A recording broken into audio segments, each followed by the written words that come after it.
Telangana politics లో ఉచిత విద్యుత్ వ్యవహారం అధికార ప్రతిపక్ష పార్టీల మధ్య డైలాగ్ వార్ నడుస్తుంది.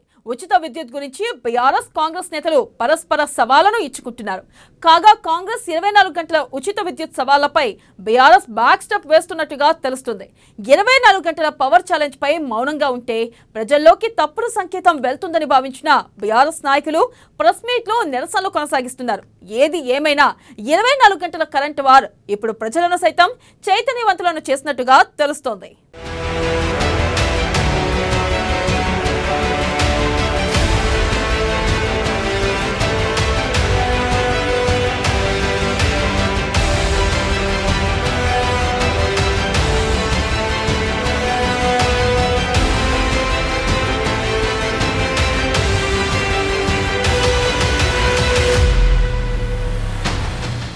తెలంగాణలో చల్లారని కరెంటు మంటలు.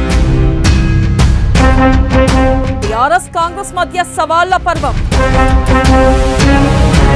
24 గంటల కరెంటుపై చర్చకు సిద్ధమన్న రేవంత్.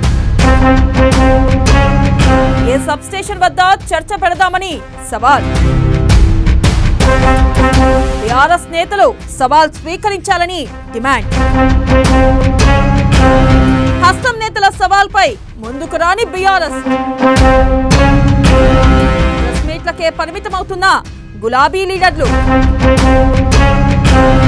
24 గంటల కరెంటుపై అందరిలోనూ మొదలైన సందేహం.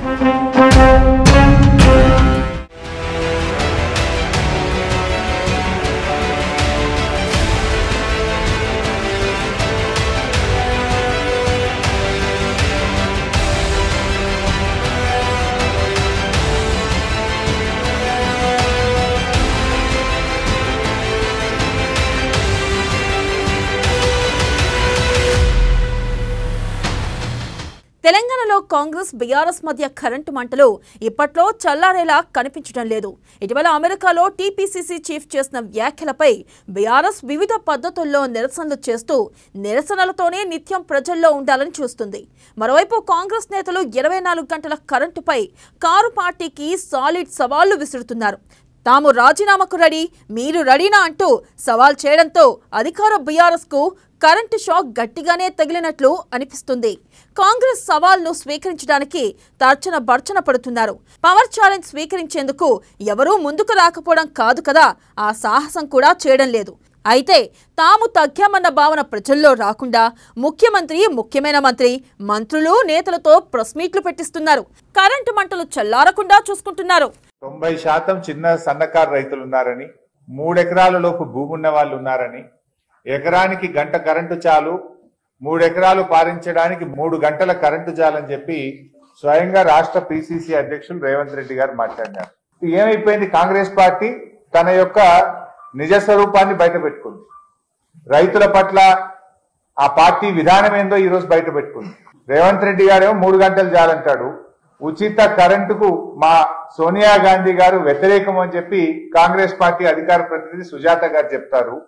కాంగ్రెస్ పార్టీ మరో అధికార ప్రతినిధి అద్దంకి దయాకర్ గారు 8 గంటల కరెంటు చాలు, కాంగ్రెస్ పార్టీ అధికారంలోకి వచ్చిన తర్వాత బోరు బావుల దగ్గర మీటర్లు పెడతామని అద్దంకి దయాకర్ గారు చెప్తారు.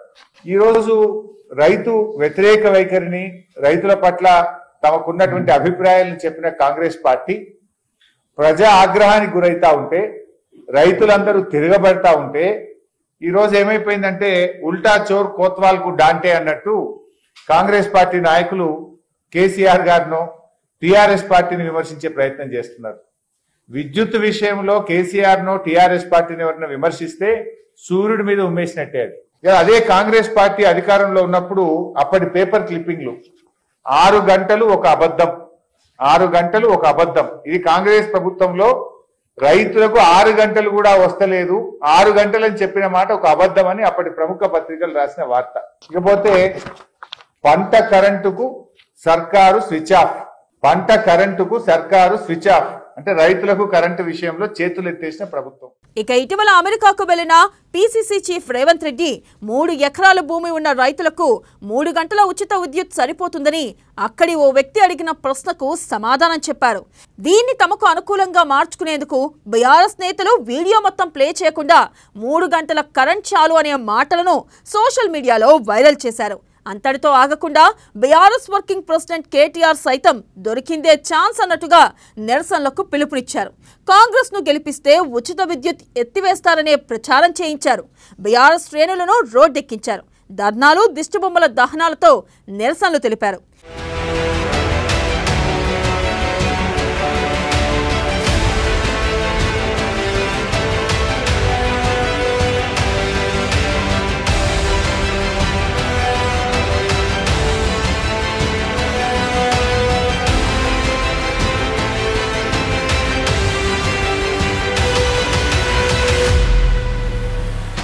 ఇక ఇండియాకు వచ్చిన రేవంత్ రెడ్డి అమెరికాలో తాను మాట్లాడిన వ్యాఖ్యలపై క్లారిటీ ఇచ్చారు. కరెంటు పేరుతో తెలంగాణ ప్రభుత్వం వేల కోట్ల ప్రజాధనం వృధా చేస్తుందని ఆరోపించారు. 90% రైతులు 3 ఎకరాల్లోపు వారే అని, వారికి 3 గంటల విద్యుత్ సరిపోతుందని చెప్పానని తెలిపారు. బషీర్బాగ్ కాల్పుల సమయంలో కేసీఆర్ టీడీపీలో ఉన్న విషయాన్ని గుర్తు చేశారు. కేసీఆర్ కారణంగానే నాడు పోలీసులు కాల్పులు జరిపారని ఆరోపించారు. 24 గంటల ఉచిత విద్యుత్ ఇస్తున్నామని గొప్పలు చెప్పుకుంటున్న నేతలు ఎక్కడ ఉచిత విద్యుత్ ఇస్తున్నారో చూపాలని సవాల్ చేశారు. ఇక కోమటిరెడ్డి వెంకటరెడ్డితో పాటు పలువురు నేతలు కూడా బీఆర్ఎస్ కు సవాల్ విసిరారు. 24 గంటల కరెంట్ రావడం లేదని నిరూపిస్తే రాజీనామా చేస్తావా అని కేటీఆర్ ను డైరెక్ట్ గా అటాక్ చేశారు. దీంతో బీఆర్ఎస్ దగ్గర సమాధానం కరువైంది. 24 గంటల ఉచిత విద్యుత్ ఇచ్చిండ్రో ఆ సబ్ స్టేషన్ కింద ఉండే గ్రామాలు రైతుల ఓట్లు మీరు వేయించుకోండి. ఏ సబ్ స్టేషన్ కింద 24 గంటల ఉచిత విద్యుత్ రాలేదో ఆ గ్రామాలలో మీరు ఓట్లు అడగడానికి వీల్లేదు, అనర్హులు. ఈ సవాల్ను స్వీకరించండి. ఈ రెఫరెండానికి మేము కట్టుబడి ఉన్నాము. ప్రతి ఒక్కరం మేము వస్తాం. ప్రతి శాసనసభ నియోజకవర్గంలో అలంపూర్లో మా మిత్రుడు సంపత్ గారు సిద్ధంగా ఉంటారు, వనపర్తిలో చిన్నన్న సిద్ధంగా ఉంటాడు, కొడంగల్లో నేను సిద్ధంగా ఉంటా, మా మల్లు రవి గారు నాగర్ కర్నూలు పార్లమెంట్ ఎక్కడైనా సిద్ధంగా ఉంటారు, మా ప్రీతం తుంగతుర్తిలో కావాలన్నా సూర్యాపేట కావాలన్నా, ఇట్లా మొత్తం కాంగ్రెస్ పార్టీ నాయకులు ప్రతి శాసనసభ నియోజకవర్గంలో మేము అందుబాటులో ఉంటాం. రచ్చబండ కార్యక్రమాలు తీసుకుందాము, చర్చ పెడదాము, ప్రజల్ని అడుగుదాం, ప్రజా తీర్పును ప్రజాక్షేత్రంలోనే అడుగుదాం. దమ్ముంటే సవాల్ను స్వీకరించి రచ్చబండ పెట్టండి, ప్రభుత్వాన్ని రద్దు చేయండి. మీరు మొగోళ్ళు అయితే తెలుగుదేశం పార్టీలో హెచ్ఆర్డి అని ఒక డిపార్ట్మెంట్ ఉంటుంది, హ్యూమన్ రిసోర్స్ డెవలప్మెంట్. అంటే తెలుగుదేశం పార్టీ యొక్క విధి విధానాలను అక్కడనే చర్చించి ఆ పార్టీ పాలసీ డాక్యుమెంట్ తయారవుద్ది. ఆ పాలసీ డాక్యుమెంటే ఆ పార్టీ ఇంప్లిమెంట్ చేస్తుంది ప్రభుత్వంలో.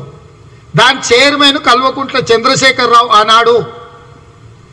ఆ చైర్మన్ గారు రాసిన రాతలు, చేసిన సూచనల్ని చంద్రబాబు నాయుడు గారు తూచా తప్పకుండా అమలు చేసి ఉచిత కరెంటు ఇవ్వడం కుదరదు, ఉన్న బిల్లులు కాదు కొత్త బిల్లులు కట్టాల్సిందే. నువ్వు ఇచ్చే 3 ఫేజ్ కరెంటు 10-20 సార్లు కట్ అవుతున్నది. ఉదాహరణకు అప్పాజిపేట సబ్స్టేషన్ చెప్పినా, ఇంకా ఆయన ఇష్టం ఉన్న సబ్స్టేషన్ పోదాం కేటీఆర్. నువ్వు ఇవాళ ఏదో పీసీసీ ప్రెసిడెంట్ గారు చిన్న మాట అంటే దానికి కోడిగుడ్డు మీద ఈకలు పీకినట్టు పెద్ద రాద్ధాంతం చేసి ఉద్యమాలు చేపిస్తున్నావు. ఎందుకంటే ఇంకా 2 నెలల్లో నీ పనిపోతున్నది. నువ్వు మాజీలు అవుతున్న మీరు ప్రభుత్వం, కాంగ్రెస్ ప్రభుత్వం వస్తుంది. ఖమ్మం బహిరంగ సభతోనే నీ పని అయిపోయిందని తెలుసుకొని ఇవాళ దాన్ని డైవర్ట్ చేయడానికి ఈ సత్యాగ్రహ దీక్షను కూడా ఇవాళ మా వాళ్ళు పెద్ద ఎత్తున వచ్చేది ఉండే. కానీ సబ్స్టేషన్ దగ్గర ధర్నా చేస్తున్న వీళ్ళు రాజకీయాన్ని, ప్రతిదాన్ని రాజకీయం చేసి కేటీఆర్ 10 గంటల కరెంట్ ఇస్తున్నట్టు చూపి నువ్వు కాంగ్రెస్ శ్రేణులు కాదు, కల్వకుంట్ల కుటుంబంతో పాటు 100-200 మంది ఆయన బంధువులందరూ కూడా దుబాయ్కో, ఆ నీరవ్ మోడీనో ఆ మోడీనో విజయమాల్య పారిపోయినట్టు లండన్ పారిపోయేది ఖాయం. ఇక రేవంత్ రెడ్డి కేసీఆర్ కు బహిరంగంగా సవాల్ విసిరారు. రానున్న ఎన్నికల్లో ప్రచారంలో భాగంగా రైతుల కోసం 24 గంటల పాటు ఉచితంగా విద్యుత్ను ఇస్తున్న గ్రామాలకు తాము వెళ్ళము, ఓట్లు అడగము అన్నారు. ఏ గ్రామాల్లో అయితే 24 గంటల పాటు ఉచిత విద్యుత్ను ఇవ్వడం లేదో అక్కడికి బీఆర్ఎస్ పార్టీ నాయకులు ఓట్లకు రాకూడదన్నారు. ఏ కమిట్మెంట్ కు మరియు కండిషన్ కు మీ పార్టీ సిద్ధమా చెప్పండి అంటూ కేసీఆర్ కు సవాల్ విసిరారు. కరెంట్ ఇస్తున్నారా లేదా అన్న విషయాన్ని గ్రామ సభలలో రైతులను అడిగి తెలుసుకుందామంటూ రేవంత్ రెడ్డి సవాల్ విసిరారు. అంతేకాకుండా వచ్చే ఎన్నికల్లో సిట్టింగ్ ఎమ్మెల్యేలు అందరికీ సీట్లు ఇస్తానని ఒప్పుకోవాలి అంటూ కండిషన్ పెట్టారు. ఒక్క సవాల్ విసురుతున్నా, చంద్రశేఖరరావు చీమునెత్తురు ఉంటే, ఆయన నాయకత్వ లక్షణాల మీద ఆయనకు నమ్మకం ఉంటే గజ్వేల్ నుంచి ఇప్పుడు పోటీ చేయాలి చంద్రశేఖరరావు. గజ్వేల్ వదిలి పారిపోయినావంటే నువ్వు మాడా అని ఒప్పుకున్నట్టే. 104 మంది సిట్టింగ్ ఎమ్మెల్యేలకు సీట్లు ఇవ్వాలి. నువ్వు సిట్టింగ్లందరికీ సీట్లు ఇస్తున్నావు, నువ్వు ప్రకటన చేయి, నీకు దమ్ముంటే. సిట్టింగ్లో 80% ఓడిపోతారని సర్వే రిపోర్ట్లు వచ్చి దిక్కు తెలియక అందులో చంద్రశేఖరరావు కూడా ఓడిపోతున్నాడు గజ్వేల్లో అని తెలిసి ఇతర అసెంబ్లీలలో సర్వేలు చేపించుకుంటుండు. నేను అండకోతే ఎట్లుంటుంది, ఇండ్లకు వస్తే ఎట్లుంటుంది, ఆలేరుకోతే ఎట్లుంటుంది, కామారెడ్డిలో పోటీ చేస్తే ఎట్లుంటుంది. సిగ్గున్నదే. కాంగ్రెస్ నుంచి మైనార్టీ నాయకుడు షబ్బీర్ అలీ గారు ఉన్నారు. 89లో మంత్రి అయ్యిండు. ఉచిత కరెంటు మీద సంతకం పెట్టిండు 2004లో మొదటి సంతకం విద్యుత్ శాఖ మంత్రిగా. ఒక్క మైనారిటీ ఉంటే సహించవా నువ్వు? సిగ్గుందా నీకు? పోయి ఆ కామారెడ్డిలో నిలబడతాను సర్వేలు చేసి అక్కడ ఉన్న వాళ్ళందరినీ పిలుచుకొని గంప గోవర్ధన్ గంప కింద గమ్మనికే పిలిచిండట. ఎంత కావాలో చెప్పు, సీట్ ఇయ్యను నీకు, నువ్వు నా ఎంబడి ఉండు అని. రెండో సవాలు, గజ్వేల్ నుంచి కేసీఆర్ పోటీ చేయాలి, సిట్టింగ్లందరికీ సీట్లు ఇవ్వాలి. ఇది కూడా రెఫరెండానికి మేము సిద్ధంగా ఉన్నాం. సిట్టింగ్లందరికీ సీట్లు ఇచ్చి కేసీఆర్ గజ్వేల్ నుంచి పోటీ చేస్తే వాళ్ళు విధించే శిక్షకు నేను సిద్ధంగా ఉన్నా. కాంగ్రెస్ సవాళ్లపై మౌనంగా ఉంటే ప్రజల్లోకి తప్పుడు సంకేతం వెళ్తుందని భావించిన బీఆర్ఎస్ నాయకులు ప్రెస్ మీట్లు, నిరసనలు కొనసాగిస్తున్నారు.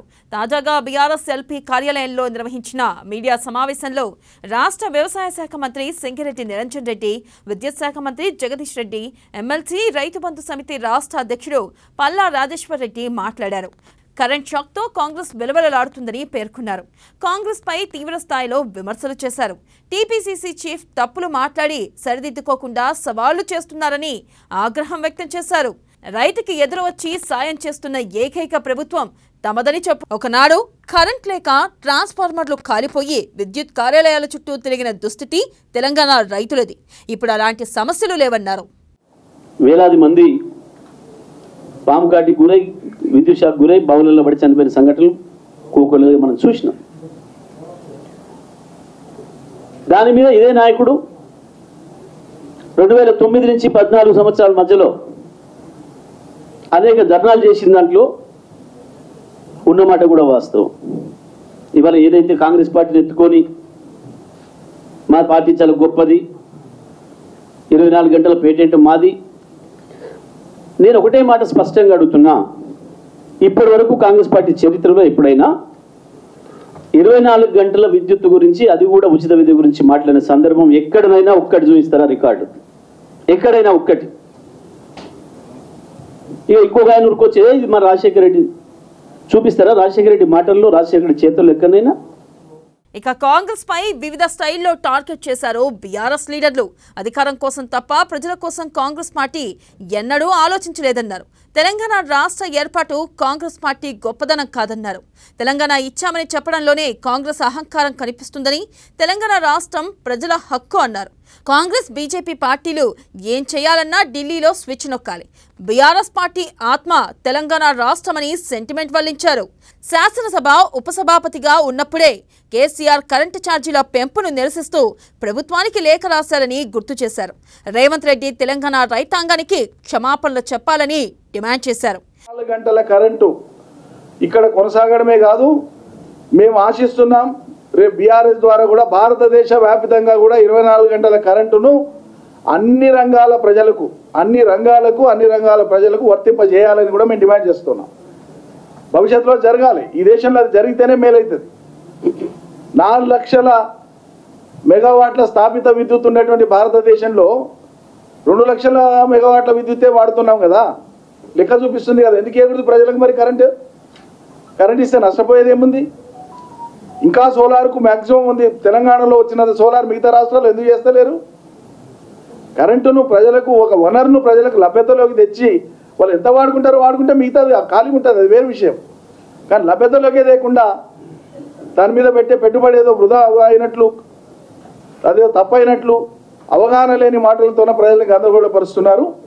ఖచ్చితంగా ఇవాళ రాష్ట్రం పురోగమిస్తుంది అంటే రాష్ట్ర పురోగమనానికి మూల హేతువు ఈ కరెంటు.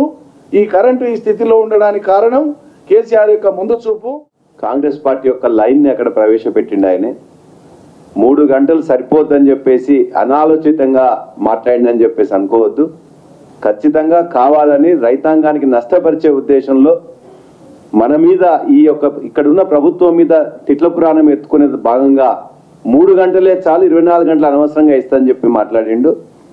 దాన్ని ఎండార్స్ చేస్తూ ఈ రాష్ట్రంలో ఆ రాష్ట్ర అధికార ప్రతినిధులు ఒక ఆమె సుజాత అని చెప్పి మాట్లాడుతూ మా రేవంత్ రెడ్డి గారు మాట్లాడింది 3 గంటలు అని అన్నారు, అసలు ఉచితంగా ఇవ్వద్దని చెప్పేసి మా ఢిల్లీ డెక్లరేషన్ ఉన్నది, అందుకే మేము కేంద్రంలో ఇంతవరకు ఇవ్వలేదు, ఇప్పుడు మేము పాలిస్తున్న రాష్ట్రాల్లో కూడా ఇవ్వట్లేదు, సోనియా గాంధీ గారే ఈ యొక్క ఉచిత విద్యుత్కి వ్యతిరేకము అని సుజాత గారు స్వయంగా చెప్పారు.